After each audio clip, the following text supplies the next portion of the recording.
Alors en fait, ce qui nous a un petit peu incité à préparer cette conférence, c'est la similitude finalement qu'il peut y avoir entre une équipe de rugby, dans le sens où il y a une multitude de postes, sur les avants, les arrières, les premières lignes, les deuxièmes lignes, j'en passe et les meilleurs. Et sur une entreprise de transport, on a aussi une multitude de postes, avec des conducteurs, bien évidemment, de l'administratif, des fois du commercial. Il y a toute une série de profils bien différents, et pour que tout fonctionne bien, c'est pas moi qui vais vous l'apprendre, mais il faut mettre un peu d'huile dans tout ça. Donc là, c'est un petit peu le fait de se demander si le management du transport routier de marchandises ne pouvait pas s'enrichir de celui du rugby. Donc Mauricio, actuellement manager principal de l'équipe d'Agen qui nous accueille aujourd'hui, sur un bref historique, un passage en tant que joueur à Castres, entraîneur aussi à Castres, international argentin, entraîneur des avants de l'équipe argentine pendant 5 ans. Sébastien, ancien professionnel de rugby pendant une dizaine d'années, passé par Bègles-Bordeaux, Perpignan, champion du monde universitaire, médaille d'or aux Jeux méditerranéens, international de junior jusqu'à France B, en passant par le rugby à 7. Je pense qu'il y a quelques heures de rugby à vous deux, et accessoirement de management. Donc c'est un petit peu le but de cet échange, de pouvoir s'enrichir de vos pratiques et de vos expériences. Donc comme je le disais, dans une équipe dans une équipe de transport, on a une multitude de profils. Et le management d'une équipe, c'est le collectif avant tout. Réussir, c'est avancer ensemble. Mauricio, comment est-ce qu'on crée de la cohésion dans une équipe de rugby avec autant de profils différents? Bonjour à tous. Avant tout, j'ai eu la chance de travailler dans des différents clubs. Chaque club il a une culture différente, il a un ADN différent. C'est la première chose que j'ai fait en arrivant dans son club, c'est respecter l'ADN du club. Je ne suis pas pareil rugby à Agen, qu'à Castres, qu'à Provence, qu'à Albi. Donc il y a un côté adaptabilité en arrivant.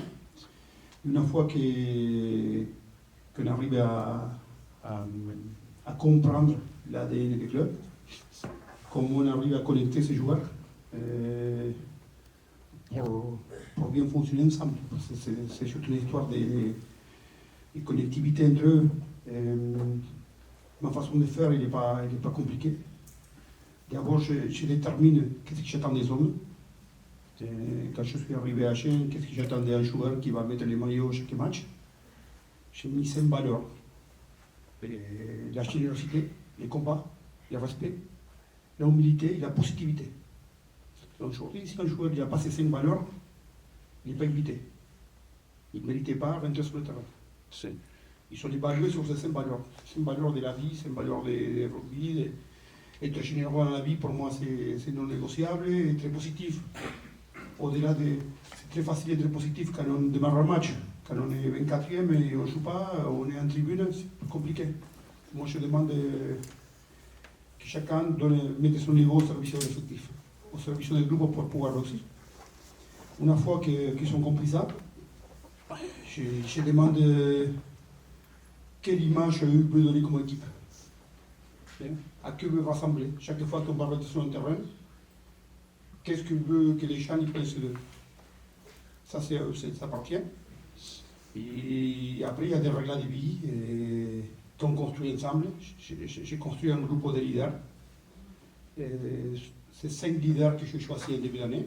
Il y en a 2 qui sont choisis pour les joueurs, 3 qui sont choisis pour les staffs. Et avec ces 5 joueurs, on construit des règles de vie, on construit un fonctionnement. Et après, à moi de respecter et de le faire respecter. En fait, on peut dire qu'il y a 3 temps. Il y a la lecture de l'équipe pour savoir quel est, comme tu dis, l'ADN de cette équipe. Ensuite, toi, insuffler une dynamique par rapport à ce que tu as identifié et avoir finalement, dans un 3e temps, un travail commun avec un échange entre le staff et l'équipe. Sébastien, tu aurais quelque chose à rajouter là-dessus? Oui, déjà, merci de nous recevoir. Et pour l'anecdote, avant de relié à propos de Mauricio, je trouve que c'est un vrai challenge que vous avez eu de réunir les régions Occitanie et Aquitaine, Nouvelle-Aquitaine, surtout quand c'est rare, si on prend les deux grands clubs de chaque région, de voir l'UBB et le Stade Toulousain rassemblés pour un moment convivial. Donc je trouve que c'est un beau challenge que vous avez eu, donc bravo. J'adore les propos de Mauricio et on a de la chance d'avoir son expertise là parce que ça dresse de suite le tableau de ce qu'est le rugby.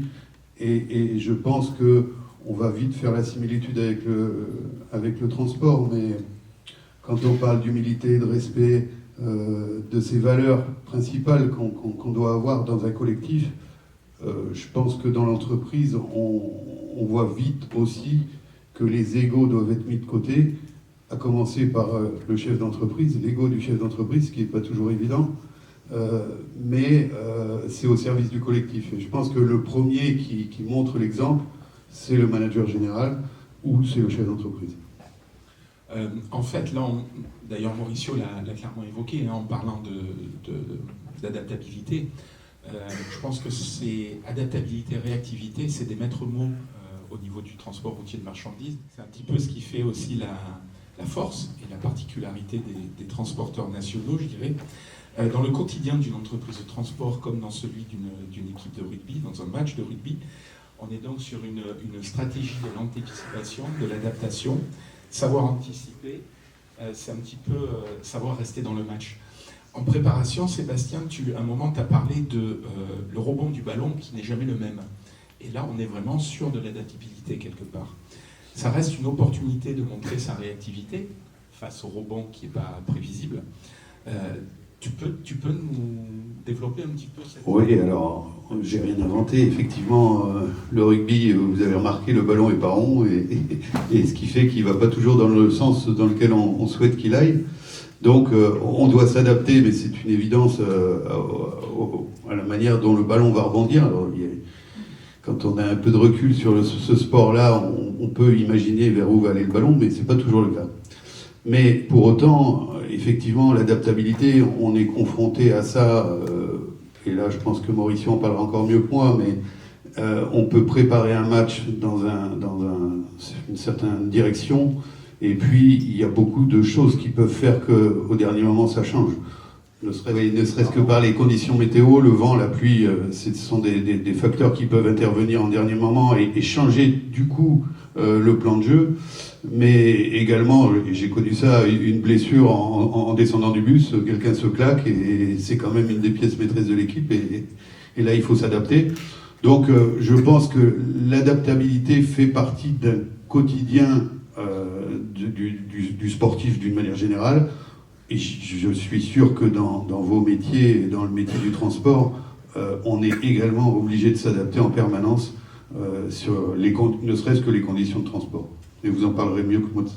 Alors, il y a effectivement l'adaptation, il y a aussi l'anticipation. Ça, c'est quelque chose dans nos métiers dont qu'on peut imager, je dirais, avec notamment la transition énergétique, le mix énergétique, où on est là dans la motorisation de demain. Justement, par rapport à cette anticipation, quand on est manager d'une équipe de rugby, comment est-ce qu'on prépare l'anticipation, Mauricio ?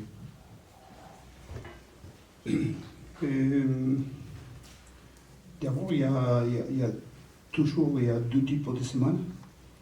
Il y a la semaine après victoire et après défaite. Et la semaine après défaite, c'est beaucoup plus simple. Parce que la défaite est de ramener la colère, et la remise en question, la rigueur, l'exigence. Et en contrario, la victoire, ça relâche. Ça fait être un peu moins exigeant, ça peut être un peu moins rigoureux. Si vous me dites, il faut arriver à mettre en place une semaine de défaite et après la victoire. Ça, c'est la bonne formule. C'est la bonne façon d'anticiper. Moi, si vous me dites aujourd'hui, j'ai connu l'équipe que je vais faire dans 4 matchs. Et ça ne veut pas dire que ça va être cette équipe-là. Mais d'abord, on se projette. On anticipe en termes de retour de blessures, on anticipe en laissant jouer le repos. Parce qu'on sait que la semaine d'après, c'est lui qui va jouer. Il y a pas mal d'anticipation dans la préparation des matchs, dans la stratégie. Les coachs, ils vont finir cette semaine, demain, mercredi. Dès jeudi, ils commencent à regarder notre prochain adversaire. Parce que le boulot, il est fait. Et ça va nous rester la causerie d'avant le match, juste pour les bousculer un peu. Et si on peut changer quelque chose à la mi-temps du match. Mais après, à part ça, le gros travail, ça finit mercredi. Mercredi, ils ont fini de préparer les matchs de balle. Et dès jeudi, on commence déjà à préparer. Ils ne le savaient pas, mais nous, déjà, on bascule dans notre tête dans les prochains. Le tout étant en train de basculer dans les prochains objectifs, une fois qu'on croit que le boulot de ces matchs-là, il est fait. Je crois que Sébastien... Un petit complément, non, je rejoins encore Mauricio, mais l'anticipation, il parlait de travailler un match après une victoire ou après une défaite, mais vous le constaterez souvent, une équipe qui a fait un gros match le week-end et qui se déplace et qui a gagné largement, ça va être beaucoup plus dur pour elle d'aller à nouveau refaire un gros match le week-end d'après. Et en fait, on en vient à la confiance. La confiance, c'est bien, mais c'est un combat contre l'humilité parce qu'on doit avoir confiance sur le terrain pour aller de l'avant. Et je pense qu'un joueur n'est pas un joueur de rugby s'il n'a pas confiance en lui.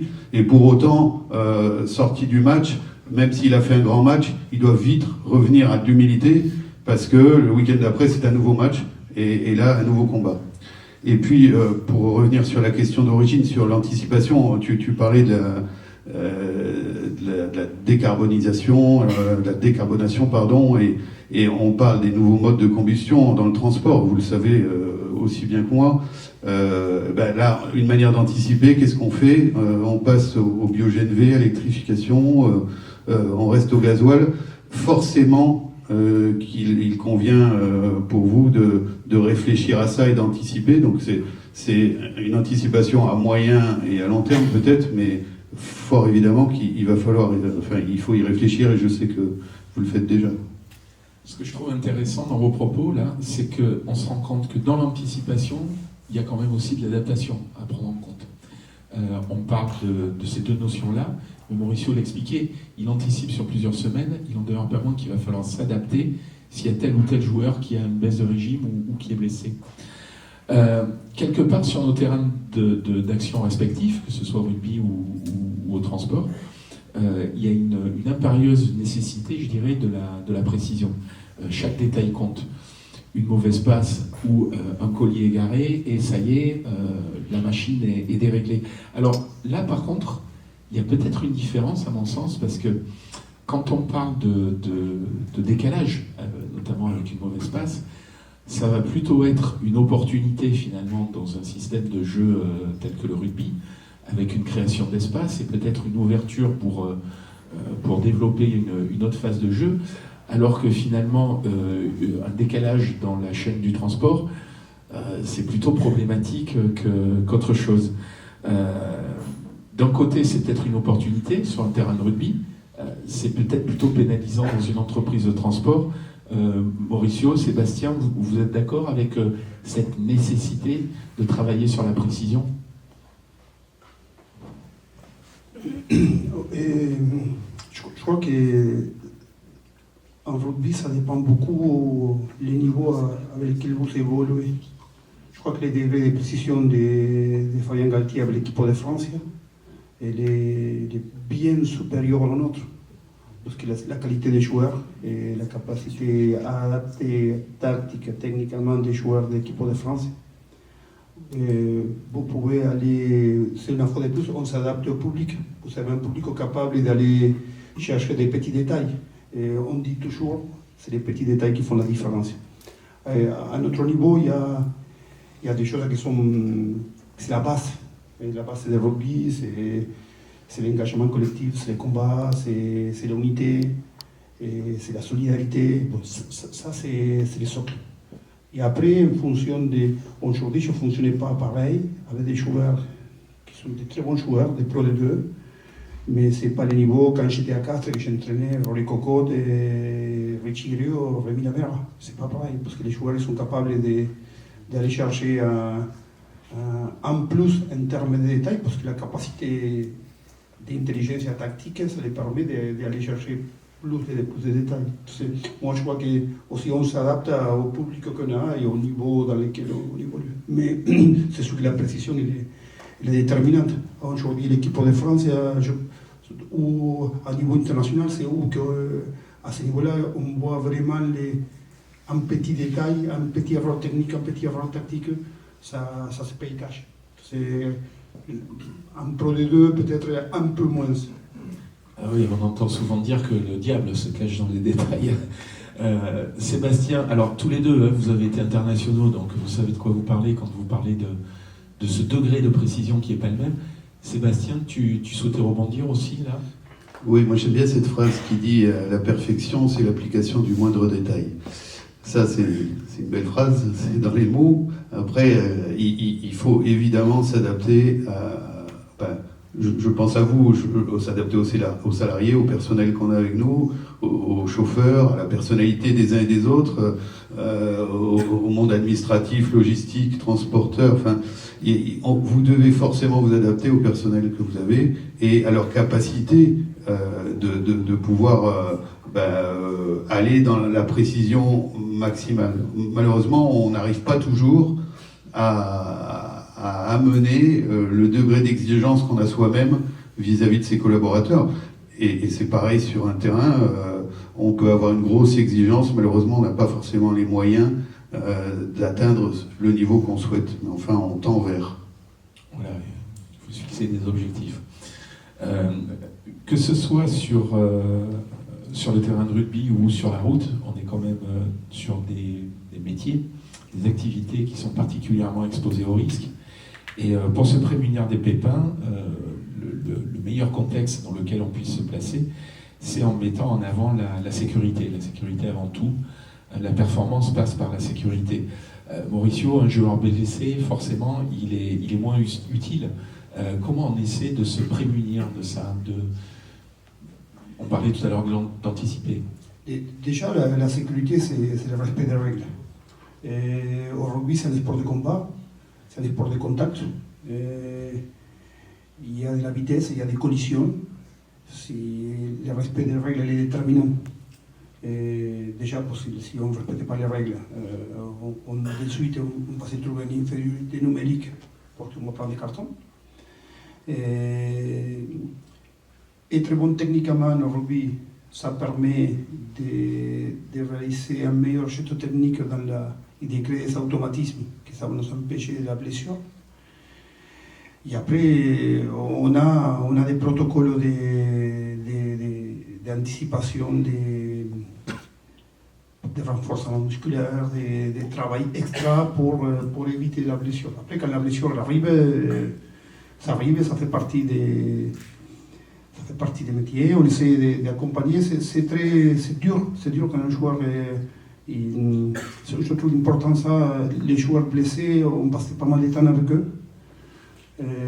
Je crois que ça doit être comme dans l'entreprise, quelqu'un qui a une maladie.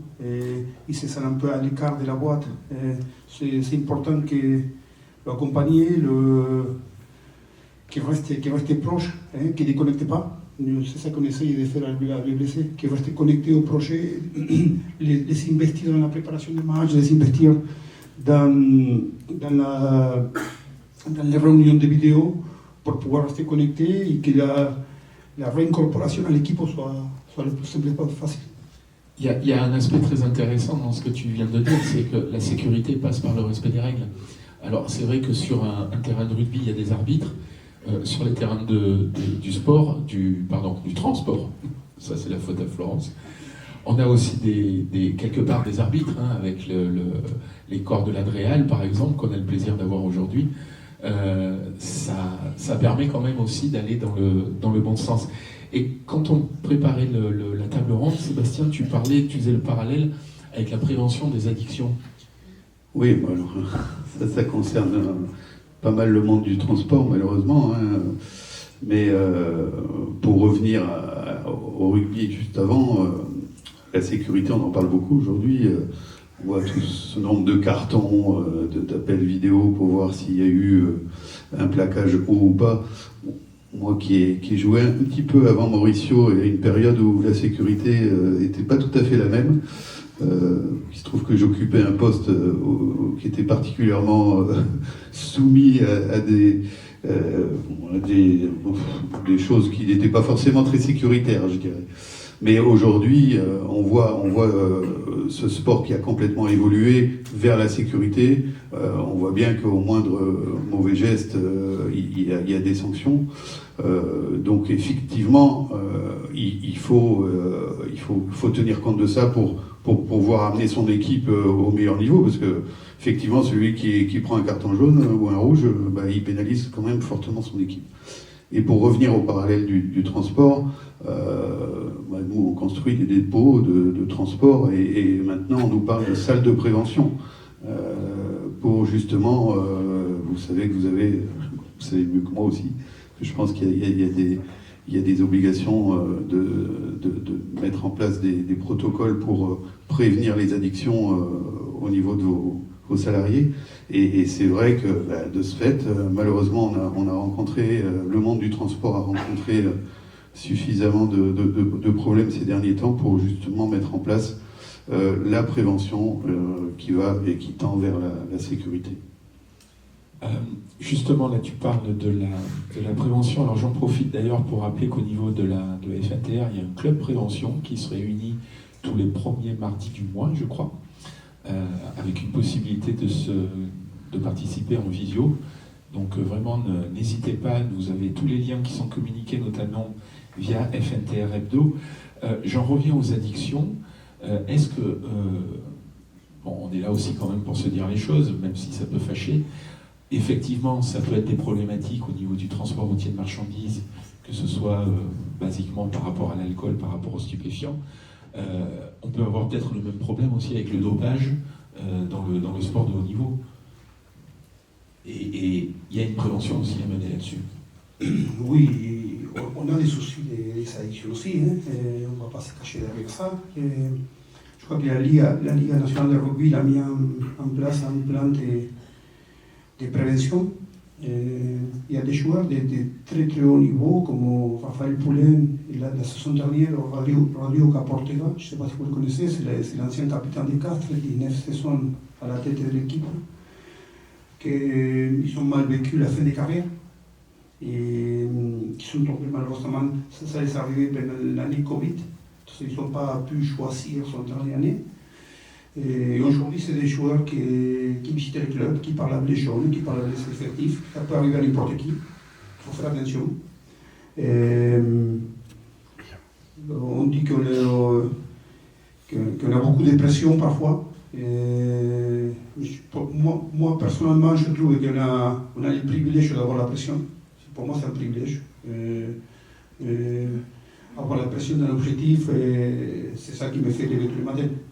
Mais bon, il y a certains qu'il faut les accompagner parce qu'ils ne le vivent pas comme ça. Ils sont, aujourd'hui, il y a un petit souci, et c'est ça. C'est ça. Un de mes plus grosses adaptations, c'est hier, j'ai enchaîné 5-6 joueurs. Et je lui montre moi ton temps d'écran. Il y en a un qui a passé 8 heures le dimanche, 6, 5 et 4 heures devant l'écran. Aujourd'hui, un joueur, ça fait partie de notre métier, ça fait partie de les accompagner. Et on poussait beaucoup les joueurs de notre centre de formation à double projet. Un joueur qui est capable d'être bon dans les scolaires, il va être mieux en rugby, si on ne laisse rien passer. Mais on fait très attention parce que aujourd'hui c'est un sujet important dans notre société. J'en profite pour avoir une pensée pour Dominici, on a honoré son décès il y a 5 ans maintenant, hier. Et lui a fait partie de ces traumatisés du rugby, et en tout cas de l'après-rugby. Et l'après-sport de haut niveau, c'est forcément une petite mort. Et c'est effectivement une difficulté que peuvent rencontrer les joueurs après carrière. Et puis, pour revenir à ta question initiale, on a entendu, et c'est pas complètement faux, malheureusement, il y a de la drogue aussi dans le rugby, il y a de la cocaïne, et je pense que les pouvoirs, les instances fédérales font ce qu'elles peuvent pour lutter contre ce fléau, mais qui est un fléau pas spécialement lié au rugby, et vous le savez, c'est un fléau général actuellement, heureusement. Finalement, on se rend compte que ce soit par rapport au rugby, par rapport au transport, il est souvent question de pression, on est dans des formes de jungle quelque part, et ça sous-entend aussi la culture de la performance, l'envie de bien faire qui nous anime. C'est certainement difficile aussi de maintenir cette motivation, cette envie de bien faire, cette implication, tant chez des conducteurs, on va dire, que chez des joueurs, pardon. Mauricio, comment on fait quand on est manager d'une équipe de rugby pour éviter la baisse de régime, la baisse de motivation? Moi, personnellement, j'ai fait pas mal d'entretiens avec mes joueurs. Vous savez, moi, je me suis impliqué pour pouvoir manager une équipe. Il y a 5 facteurs qui sont importants, qui estiment de soi. Je crois en moi, déjà, c'est une certaine. Et il y a l'énergie, ça c'est mon président qui me la donne. Il y a les compétences, il y a savoir punir et savoir récompenser. Moi, personnellement, dans les 5, où je suis un peu, j'essaie de développer, c'est savoir récompenser. Parce que quand c'est bien fait, pour moi, c'est normal. Mais bon, d'autre côté, c'est bien de le dire. J'apprends à dire c'est bien. Parce que moi, j'ai entraîné l'équipe pour gagner des matchs. Et je m'en fiche si quelqu'un me dit bien Mauricio, mais quand quelqu'un me le dit, ça me fait plaisir.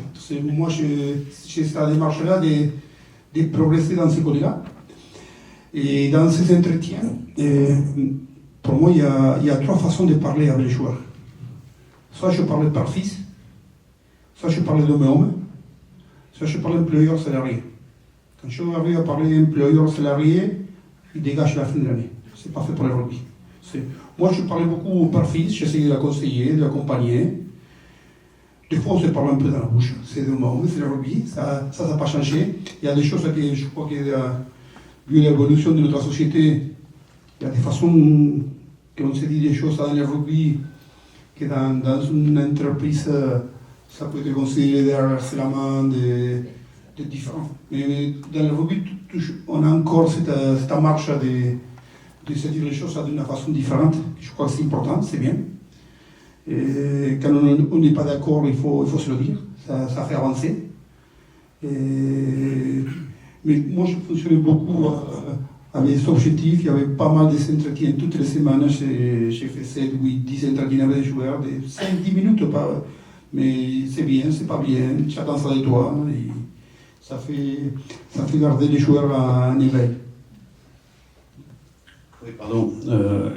L'estime de soi, évidemment, bien connaître ses joueurs, bien connaître son personnel, pour savoir sur quel point, quelle sensibilité on va appuyer, ça me paraît évident de faire avec ça.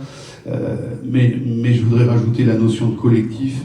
On revient à la notion de confiance et d'estime de soi face à l'humilité. Et là, on parle du collectif parce que donner une grosse confiance en soi à un salarié ou à un joueur, c'est super. C'est super, il va tout exploser sur le terrain. Mais il ne faut pas que quand il sorte, il croit que c'est lui qui a fait gagner l'équipe. Et c'est toute la nuance qui est difficile à avoir. Et je pense que quand on manage, que ce soit une équipe ou une entreprise, on doit valoriser ses salariés, valoriser ses joueurs et leur dire que c'est bien ce qu'ils ont fait. Mais toute la nuance, c'est si vous leur dites que c'est bien, ils vont dire ouais, ben, donne-moi un peu plus à la fin de l'année. Donc c'est là où on parle de collectif, on parle de jouer pour l'autre. Et moi je crois encore à cette notion parce que dans le rugby, ben, on ne peut pas faire grand-chose sans les autres. Et donc la notion de collectif me paraît être prioritaire et on est une somme d'individualité mais au service du collectif. Oui, c'est ça. prendre soin finalement de l'individu pour mieux faire rebondir et promouvoir le collectif. Et ça nous amène, c'est bien fait, sur notre dernier point, sur la fierté de porter les couleurs. On représente quelque chose finalement de plus grand que soi.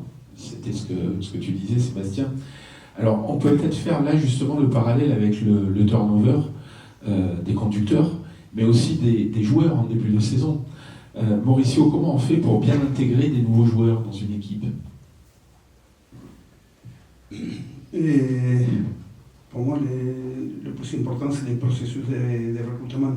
Et comment,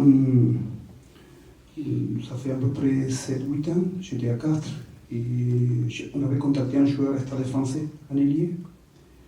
Et les joueurs m'avaient répondu merci pour l'intérêt, mais je ne me vois pas habiter une ville de 40 000 habitants. Et je dis, c'est très intelligent de sa part. Et à partir de ce moment-là, j'ai changé ma façon de recruter. Et la première question que je me pose, c'est est-ce que lui va pouvoir s'adapter à ma façon de faire? Les côtés rugbyistiques, on a les stats, on a les analystes qui travaillent, on peut l'identifier facilement. Donc on ne peut pas l'identifier, c'est l'homme. C'est moi, avant tout, il faut que ce soit une bonne personne. Qu'il soit passionné et que sa façon de faire, ça corresponde à notre vie, à notre environnement. L'environnement est très important. Aujourd'hui, je parlais avec la communication des clubs, ils me font une étude des réseaux sociaux, et de suite je vois le profil de la personne. Si la personne correspond à ce que je attends d'un joueur, à ces 5 valeurs que je vous ai parlé au début, à l'environnement de la ville. Et si on a ça déjà, l'intégration est beaucoup plus facile. Moi j'essaie plutôt de ne pas me tromper dans les zones. Un grand joueur de rugby qui est une moyenne personne, avec un moyen joueur de rugby, très bonne personne, je préfère le moyen joueur de rugby. Parce que comme il a dit tout à l'heure, c'est un sport collectif. Ça a sorti des champs qui soient capables de passionner d'abord, des passionnés, et surtout des bonnes personnes. Sébastien, quand on parlait de ça, tu évoquais finalement l'histoire du club, et on peut faire le parallèle avec l'histoire de l'entreprise. On a une immense majorité de transporteurs, d'entreprises de transport qui sont des entreprises familiales. Mauricio, tu parlais de passionnés. Le nombre de fois où au contact des chefs d'entreprise de transport, on entend dire qu'ils ont du gasoil dans les veines. Alors maintenant, il y a la transition énergétique, mais l'électricité, ça passe pas bien dans les veines. Mais bon, voilà, c'est histoire de dire qu'on est quand même dans un monde de passionnés. C'est le poids de l'histoire, au final. Alors, moi j'ai eu la chance de jouer 10 ans à Perpignan, à l'USAP. Et l'USAP, ça représente quelque chose en Roussillon, dans le pays catalan. En fait, il y a des clubs de rugby dans tous les villages du Roussillon. Et pour autant, tous les habitants du Roussillon sont derrière leur club fanion, qui est l'USAP. Et quand on est joueur de l'USAP, je peux vous dire que j'en ai des frissons à vous dire ça, mais ça veut dire quelque chose. Porter le maillot bleu-azur avec du sang et or sur le cœur, ça c'est des valeurs que nous on a véhiculées pendant, enfin en tout cas moi que j'ai véhiculé pendant 10 ans, et ça fait partie des motivations de notre club, le plus petit comité de France, Roussillon, tout perdu en bas de la carte de France, et face aux montagnes du Stade Toulousain, quand on jouait, on se motivait de la manière qu'on pouvait. En tout cas, ça c'était un vecteur de communication, de motivation important. Et c'est vrai que, pour reprendre le parallèle, moi qui côtoie pas mal de sociétés de transport, j'étais la semaine dernière avec quelques-uns d'entre vous aux 100 ans de la société Baqueris. C'est une société familiale. On sent dans cette société l'ADN d'une histoire. Et je pense que vous êtes beaucoup à représenter une société familiale, à avoir pris peut-être les suites de votre père ou de votre famille. Et je pense que là, on peut se rejoindre à dire quelle est la transmission. Alors on peut dire aujourd'hui les gens ils s'en foutent. C'est vrai que dans le rugby, il y a de plus en plus il y a de moins en moins d'appartenance à un maillot. Pour autant, je pense que dans le transport, vous pouvez véhiculer cette image de famille, d'histoire, de ce qui a mené et ce qui a amené vos entreprises à ce niveau-là. Et ça, c'est de la fierté que vous pouvez avoir et que vous pouvez transmettre à vos salariés. Et je pense que quand on est manager dans le rugby, on se doit à Castres. C'est pareil, Mauricio en parlerait mieux que moi, mais c'est un public extraordinaire où toute la ville est derrière le club. Et voilà, je pense que de ce point de là, il y a des comparaisons possibles. Alors, tout à fait, parce qu'on parlait aussi de turnover, qui peut être une problématique dans le transport. On a aussi des conducteurs qui peuvent avoir 30 ans de boutique au même endroit. Donc, il y a une réelle implication ou un attachement aussi à tout ça. Alors, l'air de rien, on arrive quand même un petit peu à la fin de la conférence. Alors, sur le présent, j'ai expliqué donc que Mauricio nous accueillait en tant que manager principal. Sébastien, aujourd'hui, tu es directeur de développement dans une structure qui développe des bâtiments industriels et notamment très axés transport. Très rapidement, tu peux nous expliquer ce que tu es en mesure d'apporter aux chefs d'entreprise présents? Oui, mais merci. Enfin, si j'ai un peu fait le parallèle avec votre métier, c'est que je le côtoie au quotidien. Effectivement, je fais partie de la société L2B Ingénierie. Nous sommes maîtres d'œuvre dans la construction industrielle et au quotidien depuis 30 ans, un bureau d'études de 16 personnes sur Bordeaux, on couvre la France pour construire des dépôts, des ateliers de maintenance, tout ce qui peut accueillir des flottes de véhicules, de la construction neuve à la rénovation en passant par l'électrification. Aujourd'hui, un des axes importants dans notre activité. Voilà, merci. Un grand merci à vous deux en tout cas, et j'espère que la teneur des échanges va permettre de faire comme vous, qu'on soit des bonnes premières lignes. Et je vois qu'il y a Jean-Claude qui souhaite prendre la parole avant qu'on vous remercie. Merci. Écoutez, tant qu'on vous a en face, c'est une question que je voudrais vous poser. On a, dans nos métiers, on a une convention collective, on a des contrats de travail, avec un certain nombre d'heures, un certain nombre de contraintes, un certain nombre d'obligations. Comment ça fonctionne dans le rugby? Est-ce que dans le même, vous avez une convention collective pour les joueurs? Est-ce que vous avez également un contrat de travail par club national? Et comment tout ça fonctionne quand il y a un accident de travail? Parce que vous c'est des salariés. Quand je vous entends, vous parlez, vous avez des ouvriers. C'est des gens qui viennent travailler. Ils ont un chronotachygraphe sur le short. Oui, bien sûr. On a des contrats de travail, on a des conventions, on a un syndicat d'entraîneurs, un syndicat de joueurs, on a des jours de vacances à respecter, des périodes de vacances à respecter, des périodes sans match, des périodes de préparation. On a un nombre limité de contrats professionnels. Dans les centres de formation, il y a un nombre limité de joueurs qui peuvent intégrer un centre de formation. Et en Pro D2, c'est moins flagrant, mais en top 14, aujourd'hui, il y a un championnat équilibré parce qu'il y a un salary cap.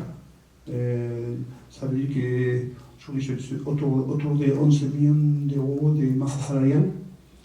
C'est pour ça qu'il y a moins d'écart entre il y a 7, 8, 10, 12 équipes capables d'aller chercher une qualification en top 6, parce que les moyens financiers, ça ressemble un peu.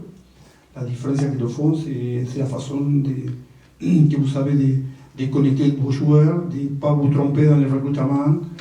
Mais oui, il y a pas mal d'accidents de travail. Un joueur qui a, c'est pareil, une maladie, accident de travail. On a des assurances parce que la rémunération salariale, c'est des gros salaires. Il y a des assurances complémentaires pour justifier pour pouvoir chaque mois aller vers les taux qui doit plutôt qu'ils payent une certaine quantité d'argent. Le reste, c'est l'assurance. C'est aussi compliqué, il y a un petit bémol. Et il y a pas mal de joueurs qui gagnent bien sa vie, qui font pas mal d'investissements, qui prennent des assurances, qu'à partir des 30e jours de blessure, les assurances, ils payent ses crédits. Quand un joueur il achète une maison, deux appartements, deux voitures, et qui se retrouve à avoir des sommes importantes de crédit, pour la reprise, chaque jour blessé, c'est un jour gagné. Mais bon, il y a des joueurs qui jouent les jeux, il y a des joueurs qui ne jouent pas les jeux, c'est comme pour tout dans la vie, il y a des honnêtes, il y a un peu moins honnêtes. C'est pour ça que pour moi c'est très important d'avoir des bonnes personnes. C'est assez complexe les contrats. Et il y a des contrats avec des primes à des minutes, des primes à des objectifs. On vient de signer un joueur. C'est la première fois que ça m'arrive. Nous, on fonctionne, je crois, à partir qu'ils font 800 minutes dans l'année, 1200 ou 1600 minutes. La saison d'après, ce sont des augmentations des salaires. Et à 1200 minutes, il y avait une augmentation. Il me dit, moi, je vais changer. Si on est dans les top 6, je veux l'augmentation. Si on n'est pas dans les top 6, je ne veux pas l'augmentation. Tu me sors les 1200 minutes. Les 1200 minutes, je crois que pour lui, c'était atteignable, parce que c'est un titulaire, un possible titulaire de l'équipe, parce que s'il joue à son niveau, il va faire beaucoup de matchs. Et il a préféré un objectif d'équipe. Et ça parle bien de lui, ça veut dire que je ne me suis pas trompé sur l'homme. Mais quand on parle des objectifs, bon, c'est assez complexe, les contrats, il y a pareil, quand vous faites un an de contrat plus un an de contrat, et ce contrat il a une date estimée le 31 décembre, on a le temps de le dénoncer, les contrats.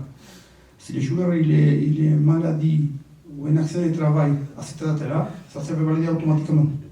C'est bon, il y a toujours des joueurs qui calculent ça, c'est comme tout. Mais bon, c'est assez. On a un juriste, les contrats, c'est pas simple. On a pas mal de prud'hommes. On a pas mal de. Ah ouais, c'est vrai. On a eu pas mal de prud'hommes ces derniers temps au club. Et c'est assez complexe. Mais bon, ça fait partie des rugby professionnels aussi. Alors, on a vraiment beaucoup de points communs. Florence, t'as entendu 1200 minutes? Mais en tout cas, merci beaucoup à vous deux. Et alors, je sais pas, s'il y a d'autres questions dans la salle, peut-être. Bon, mais c'est la mi-temps. Pardon. Il y a une belle aventure humaine que Sébastien nous a fait partager. C'est un documentaire qui s'appelle 15 pour un sommet, où pour accompagner un ancien joueur du Stade Toulousain qui est victime de la sclérose en plaques, il y a toute une série d'anciens joueurs. Il y a Marc Guévremont, donc Sébastien qui fait partie de l'aventure. C'est David Berti, le joueur concerné. Et il y a un documentaire qui est accessible sur les plateformes. Ça dure 52 minutes, c'est vraiment super bien fait. Où il y a une jeune femme aussi juste hallucinante, puisqu'elle a quand même gravi le Kilimandjaro. Alors Jean-Claude a une référence, puisqu'il a fait. Alors en une semaine, elle l'a fait 3 fois, et la 3e fois, 11h30 pour monter et descendre. C'est le record, quoi. Vous avez mis un peu plus de temps, je crois. Mais 6 jours, voilà, ça reste raisonnable. Mais voilà, non, c'est vraiment une super aventure humaine et justement pour voir un petit peu quelle est derrière la dimension de l'homme, qu'il soit rugbyman ou conducteur, ça peut être un chouette parallèle. Merci beaucoup et je passe le micro à Olivier pour la suite.